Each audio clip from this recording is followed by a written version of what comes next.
أعوذ بالله من الشيطان الرجيم. بسم الله الرحمن الرحيم. وقال الذين كفروا إن هذا إلا إفك افتراه وعانه عليه قوم آخرون فقد جاءوا ظلما وزورا. وقالوا أساطير الأولين اكتتبها فهي تملى عليه بكرة وأصيلا. قال أنزله الذي يعلم السر في السماوات والأرض إنه كان غفورا رحيما. الله العظيم. സൂറത്തുൽ ഫുർഖാൻ 4, 5, 6. വഖാല പറയുകയും ചെയ്തിരിക്കുന്നു, അല്ലദീന കഫറു നിഷേധിച്ചവർ, ഇൻ ഹാദാ ഇതല്ല, ഇല്ലാ ഇഫ്കുൻ ഒരു വ്യാജമല്ലാതെ, ഇഫ്ക് വ്യാജം അല്ലെങ്കിൽ കള്ളം, ഇഫ്തറാഹു അവൻ അത് കെട്ടിച്ചമച്ചിരിക്കുന്നു, വആനഹു അലൈഹി അക്കാര്യത്തിൽ അവനെ സഹായിച്ചിരിക്കുന്നു, ഖൗമുൻ ആഖറൂൻ വേറെ ആളുകൾ അല്ലെങ്കിൽ മറ്റൊരു ജനത. ഫഖദ് ജാഉ അവർ കൊണ്ടുവന്നിരിക്കുന്നു, ളുൽമൻ വസൂറ അവർ വന്നിരിക്കുന്നു,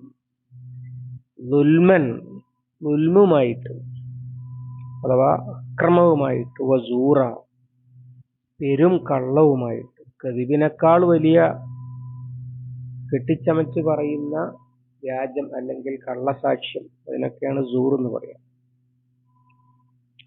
വഖാലു അവർ പറയുകയും ചെയ്തിരിക്കുന്നു, അസാത്തീറുൽ അവ്വലീൻ മുൻഗാമികളുടെ കെട്ടുകഥകളാണെന്ന്. അസാത്തീർ എന്ന് പറഞ്ഞാൽ പുരാണങ്ങള്, ഇതിഹാസങ്ങള് എന്നൊക്കെ പറയുന്ന വാക്കാണ്. ഇക്തതബഹ അവൻ അത് പകർത്തി എഴുതിച്ചിരിക്കുന്നു. വഹിയ എന്നിട്ട് അത് തുംല അലൈഹി അവന് ഓതി കേൾപ്പിക്കപ്പെടുന്നു അല്ലെങ്കിൽ വായിച്ചു കേൾപ്പിക്കപ്പെടുന്നുണ്ട്. ബുക്രത്തൻ വ അസീല രാവിലെയും വൈകിട്ടും. ഖുൽ നബിയെ താങ്കൾ പറയുക, അൻസലഹു അത് ഇറക്കിയിരിക്കുന്നു, അല്ലദീ യഅലമു അറിയുന്നവൻ, അസ്സിർറ ഫിസ് സമാവാതി വൽ അർളി ആകാശങ്ങളിലും ഭൂമിയിലുമുള്ള രഹസ്യം അല്ലെങ്കിൽ പൊരുള്. ഇന്നഹു കാന നിശ്ചയം അവൻ, ഗഫൂറൻ റഹീമ പൊറുക്കുന്നവനും കാരുണ്യവാനുമത്രേ. വഖാല അല്ലദീന കഫറു ഇൻ ഹാദാ ഇല്ലാ ഇഫ്കുൻ ഇഫ്തറ ഖുർആനിനെ കുറിച്ചാണ് പറയുന്നത് ഈ സൂറത്ത് എന്ന് നേരത്തെ നമ്മൾ പറഞ്ഞിരുന്നല്ലോ. തബാറക്കല്ലദീ നസ്സലൽ ഫുർഖാന അലാ അബ്ദിഹി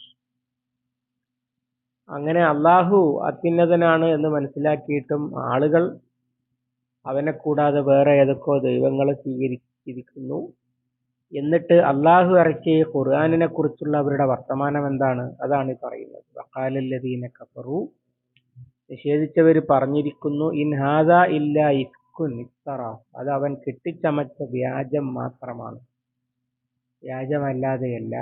വആനഹു അലൈഹി ഖൗമുൻ ആഖറൂൻ വേറെ ആളുകൾ, വേറെ ഒരു സമൂഹം അവനെ അക്കാര്യത്തിൽ സഹായിക്കുന്നുണ്ട് എന്ന്. നബി സല്ലല്ലാഹു അലൈഹി വസല്ലമയെ കെട്ടിച്ചമച്ചതാണ് പരിശുദ്ധ ഖുർആൻ എന്ന് അവർ ആരോപിക്കുകയാണ്. അപ്പൊ കെട്ടിച്ചമക്കാൻ നബി സല്ലല്ലാഹു അലൈഹി വസല്ലമക്ക് കഴിയുമോ? അതൊരു വലിയ പ്രശ്നമായിരുന്നു. കാരണം കെട്ടിച്ചമച്ചതാണെന്ന് പറയുമ്പോൾ മുഹമ്മദിനെ 40 കൊല്ലമായിട്ട് നമുക്കറിയാലോ, ഇതുവരെ അങ്ങനെ ഒരു കഥയോ ഒന്നും രചിച്ചിട്ടില്ല. പിന്നെ ഇപ്പൊ മാത്രമായിട്ട് എങ്ങനെയാണ് സാഹിത്യകാരന്മാർക്ക് പോലും വെല്ലുവിളിയായിട്ടുള്ള ഈ ഖുർആൻ കെട്ടിച്ചമക്കുക?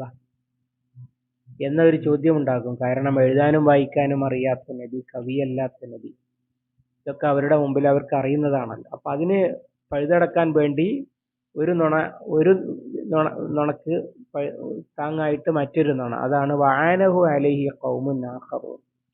പണ്ഡിതന്മാർ പറയുന്നത് ചില ആളുകൾ ഉണ്ടായിരുന്നു. ഉദാഹരണമായിട്ട് അദ്ദാസ് എന്ന് പറയുന്നത്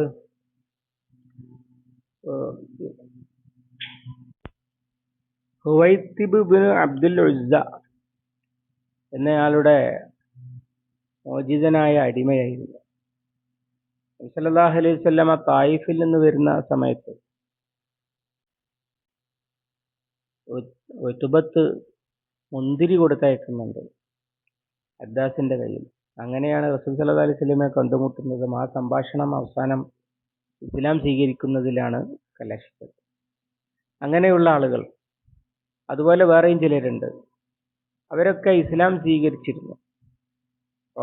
പഴയ ക്രിസ്ത്യാനികൾ, അതുപോലെ പേർഷ്യക്കാരനായിരുന്നു പിന്നീട് ക്രിസ്ത്യ മതം സ്വീകരിച്ച് ക്രിസ്ത്യാനിയായ ആള് റസൂൽ സല്ലല്ലാഹു അലൈഹി വസല്ലമയെ അറിഞ്ഞപ്പോൾ വിശ്വസിച്ച, അങ്ങനെ പല 2-3 ആളുകളുടെ പേര് പറയുന്നുണ്ട്.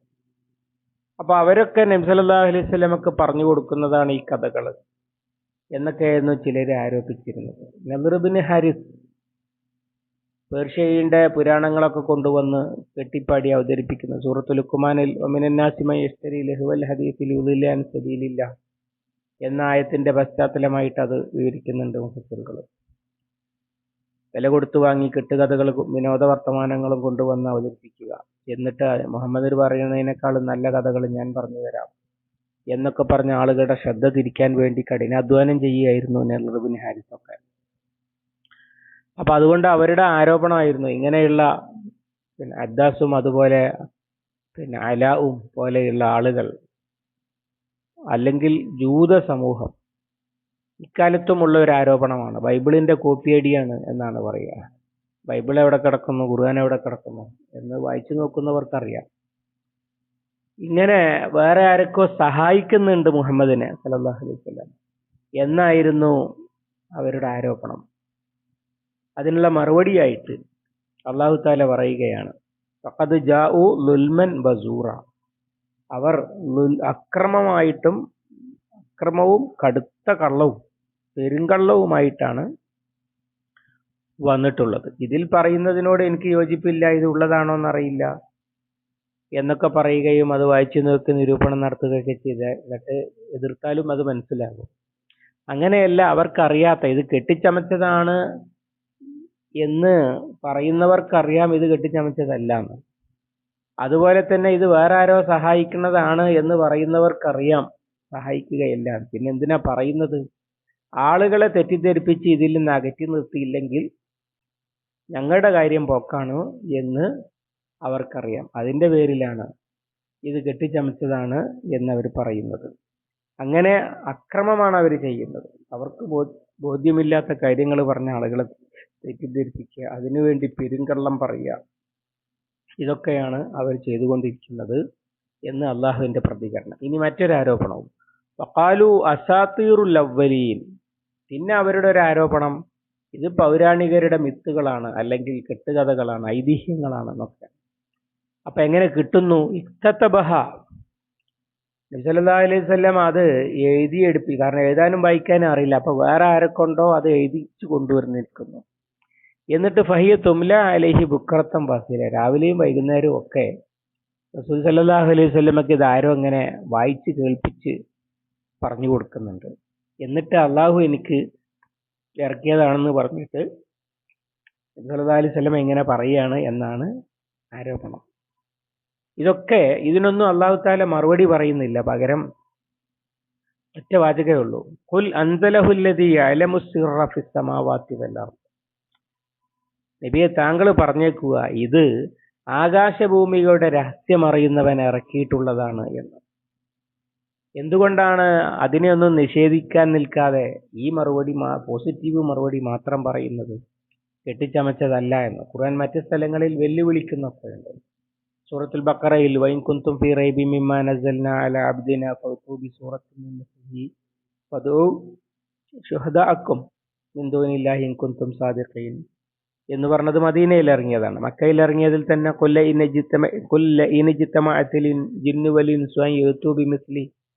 ജിന്നും ഇൻസും കൂടി ഒന്നിച്ച് വിചാരിച്ചാലും അങ്ങനെ ഒന്നും കൊണ്ടുവരില്ല എന്നൊക്കെ പറഞ്ഞിട്ടും, അതുപോലെ അവർ കെട്ടിച്ചമച്ചതാണെന്ന് പറയുകയാണെങ്കിൽ ഫൗത്തു ബിഅശ്രി സുവരി മുഫ്തറയാത്തിൻ, കെട്ടിച്ചമച്ച 10 സൂക്തങ്ങൾ കൊണ്ടുവരൂ, ഇങ്ങനെയൊക്കെ വെല്ലുവിളിച്ചത് കാണാൻ കഴിയും. ഇവിടെ അതിനൊന്നും നിൽക്കണില്ല. പകരം ഒറ്റ സ്റ്റേറ്റ്മെന്റ് ആണ്, ഖുൽ അൻസലഹുല്ലദീ യഅലമു സിർറ ഫിസ് സമാവാതി വൽ അർദ്, ആകാശഭൂമികളുടെ രഹസ്യം അറിയുന്നവനാണ് ഇത് ഇറക്കിയിട്ടുള്ളത് എന്ന്. അതെന്തിനാണ് അങ്ങനെ പറയുന്നത്? വായിച്ചു നോക്കിയാൽ ആർക്കും അത് മനസ്സിലാകും, ഇക്കാലത്തെ വിമർശകർക്കും മനസ്സിലാകും. അതുകൊണ്ടാണ് ഇക്കാലത്തെ വിമർശകർ ചിലര് ഞാനത് വായിച്ചിട്ടില്ല എന്ന്. രവിചന്ദ്രൻ വലിയ കാര്യത്തിൽ പറയുന്നതാണ്, ഖുർആൻ ഞാനത് വായിച്ചിട്ടില്ല. മൈത്രേയൻ പറയാണ് ഖുർആൻ ഞാൻ വായിച്ചിട്ടില്ല എന്ന്. അവരുടെയൊക്കെ വലിയ ഉസ്താദായിട്ടുള്ള റിച്ചാർഡ് ഡോക്കിൻസ് പറയാണ് ഞാൻ ഖുർആൻ വായിച്ചിട്ടില്ല എന്ന്. എന്തിനാണ് ഒരു സംഗതി പറയുമ്പോൾ എനിക്കത് അറിയില്ല, ഞാനത് കണ്ടിട്ടില്ല എന്ന് പറഞ്ഞിട്ട് അല്ലല്ലോ വിമർശിക്കൽ. ഞാനത് മുഴുവൻ വായിച്ചു നോക്കി അതിലൊന്നും ഇല്ല എന്നൊക്കെ പറയുകയാണെങ്കിൽ ആ വിമർശനത്തിന് തന്നെ ഒരു അർത്ഥമുണ്ട്. ഞാനത് വായിച്ചിട്ടില്ല എന്നാണ് പറയുന്നത്. അങ്ങനെ പറയുന്നതിന്റെ കാരണം ആളുകൾ ഇത് വായിക്കും, അവര് വായിച്ചിട്ടുണ്ട് എന്ന് പറഞ്ഞ് വിമർശിച്ചാൽ അങ്ങനെ വിമർശനങ്ങൾ കേട്ട് അത് അതിലുള്ളത് തന്നെയാണോ നോക്കാനും അത് ലേഖനത്തിൽ ഉൾപ്പെടുത്താൻ വേണ്ടി റെഫർ ചെയ്യാനും ഒക്കെ ആയിട്ട് ഖുർആൻ തുറന്നു നോക്കിയ ആളുകൾ ഇസ്ലാം സ്വീകരിച്ച സംഭവങ്ങൾ ആധുനിക ലോകത്ത് തന്നെയുണ്ട്. അപ്പൊ അതുകൊണ്ട് തന്നെ അല്ലാഹു തആല ഒരുപാട് തെളിവ് പറയല്ലേ ചെയ്യുന്നത്, നിങ്ങളിതൊന്ന് വായിച്ചു നോക്കും എന്ന് സൂചിപ്പിക്കാനാണ് ഖുൽ അൻസലഹുല്ലദീ യഅലമു സിർറ ഫിസ് സമാവാതി വൽ അർദ്, ആകാശഭൂമികളുടെ രഹസ്യം അറിയുന്നവനാണ് ഇത് ഇറക്കിയിട്ടുള്ളത് എന്ന് ഇത് വായിച്ചാൽ മനസ്സിലാകും. പിന്നെ ഒരു താക്കീതാണ്, പിന്നെ ഒരു കാര്യം പറയാനുണ്ട്. അതെന്താ? ഇന്നഹു കാന ഗഫൂറർ റഹീമ, അവൻ ഓർക്കുന്നവനും കാരുണ്യവാനുമാണ്. അഥവാ വായിച്ചു നോക്കിയിട്ട് ഇത് സത്യമാണെന്ന് മനസ്സിലായാൽ അംഗീകരിക്കാൻ തയ്യാറുണ്ടെങ്കിൽ ഈ വിമർശനമൊക്കെ അവൻ പൊറുക്കും. കാരണം അവൻ ഗഫൂറുമാണ്, കാരുണ്യവാനാണ്. എങ്ങനെയെങ്കിലും പിടികൂടാൻ, അംഗീകരിച്ചാലും പണ്ട് നിങ്ങൾ നിഷേധിച്ചിട്ടുണ്ട്, തള്ളിപ്പറഞ്ഞിട്ടുണ്ട്, ആരോപണങ്ങൾ ഉന്നയിച്ചിട്ടുണ്ട് എന്നൊന്നും പറഞ്ഞ് പിടികൂടുകയില്ല എന്ന് സമാധാനിപ്പിക്കുകയാണ്. ആ സമാധാനിപ്പിക്കലിന് വല്ലാത്തൊരു ധ്വനിയുണ്ട്. അഥവാ ഇത് ഇറക്കിയത് ആരാണെന്ന് ഇത് വായിച്ചാൽ മനസ്സിലാകും. നേരത്തെ കഴിഞ്ഞ ദിവസം നമ്മൾ സൂചിപ്പിച്ചതുപോലെ ഇപ്പൊ പ്രപഞ്ചത്തിൽ ന്യൂനതയുണ്ടോന്ന് എത്ര വട്ടം വേണമെങ്കിലും നോക്കിക്കൊള്ളൂ എന്ന് പറയാണ് സൂറത്തുൽ മുൽക്കിന്റെ തുടക്കം. ഫർജിഇൽ ബസറ ഹൽ തറാ മിൻ ഫുതൂർ സുമ്മർജിഇൽ ബസറ കറത്തൈൻ യൻഖലിബു ഇലൈക്കൽ ബസറു ഖാസിഅൻ വഹുവ ഹസീർ. പ്രപഞ്ചത്തിന് ന്യൂനതയുണ്ടോ എന്ന് പിന്നെയും പിന്നെയും നോക്കിക്കോ എന്ന് പറയാൻ കഴിയണമെങ്കിൽ പ്രപഞ്ചത്തിന് ന്യൂനത ഇല്ല എന്ന് അറിയുന്ന ഒരുത്തനല്ലേ അത് പറയാൻ കഴിയുള്ളൂ. അങ്ങനെ പരിശുദ്ധ ഖുർആനിന്റെ വരികളിലൂടെ സഞ്ചരിക്കുമ്പോൾ ആർക്കും മനസ്സിലാകും ഇത് എഴുതിയവന്, ഇതിന്റെ കർത്താവിന് ഈ പ്രപഞ്ചത്തിന്റെ രഹസ്യങ്ങളൊക്കെ അറിയുന്നവനാണ് എന്ന്. ആധുനിക ശാസ്ത്രം വിശദീകരിച്ചിട്ടുള്ള ഒരുപാട് കാര്യങ്ങൾ പരിശുദ്ധ ഖുർആൻ അന്നേ പറഞ്ഞു വച്ചിരിക്കുന്നു. അവർക്ക് ഭൗതിക ശാസ്ത്രത്തെക്കുറിച്ച് എത്രത്തോളം മനസ്സിലായി അത്രത്തോളം അന്നത് അവർക്ക് മനസ്സിലായി. ഇപ്പോൾ നമുക്ക് അതിനേക്കാൾ കൂടുതൽ ശാസ്ത്രം അറിയുന്നത് കൊണ്ട് അവരെക്കാൾ കൂടുതൽ മനസ്സിലാകുന്ന ഒരുപാട് കാര്യങ്ങൾ പരിശുദ്ധ ഖുർആനിലുണ്ട്. അതൊക്കെ വായിച്ചാൽ മനസ്സിലാകുന്നതാണ്. ഇത് അറിവുള്ളവൻ, പ്രപഞ്ചത്തെക്കുറിച്ച് അറിവുള്ളവൻ ഇറക്കിയതാണ്. അങ്ങനെ ആണെന്ന് ബോധ്യം വന്നവനോട് പറയാനുള്ളതാണ് അള്ളാഹു ഗഫൂറുർ റഹീമുമാണ്. അഥവാ ഇതുവരെ വിദണ്ഡവാദങ്ങളുമായിട്ട് നടന്നിരുന്നെങ്കിൽ സാരമില്ല, അള്ളാഹു പൊറുക്കും, കാരുണ്യവാനാണ് എന്ന് പ്രതീക്ഷ നൽകുന്ന, ഒപ്പം താക്കീതും പ്രതീക്ഷയും ഒപ്പം നൽകുന്ന ഒരു മറുപടിയാണ് പറയാൻ പറയുന്നത് നബി സല്ലല്ലാഹു അലൈഹി വസല്ലമയോട്. അള്ളാഹു സുബ്ഹാനഹു വ തആല അവന്റെ ഖുർആൻ ശരിയായി മനസ്സിലാക്കുവാനും പാഠങ്ങൾ ഉൾക്കൊള്ളുവാനും നമുക്ക് തൗഫീഖ് നൽകി അനുഗ്രഹിക്കുമാറാവട്ടെ. അല്ലാഹുമ്മ അല്ലിംനാ മാ യൻഫഉനാ വൻഫഅനാ ബിമാ അല്ലംതനാ റബ്ബനാ സിദ്നാ ഇൽമൻ വഫഹ്മൻ വദിഖത്തൻ വനദറാ. اللهم اجعل القرآن ربيع قلوبنا ونور صدورنا وجلاء حزننا وذهاب همنا وغمنا. ربنا آتنا ما وعدتنا على رسلك ولا تخزنا يوم القيامة إنك لا تخلف الميعاد. ربنا تقبل منا إنك أنت السميع العليم وتب علينا إنك أنت التواب الرحيم واغفر لنا يا غافر المذنبين. وصلى الله على محمد وعلى آله وصحبه وسلم ومن تبعهم بإحسان إلى يوم الدين والحمد لله رب العالمين.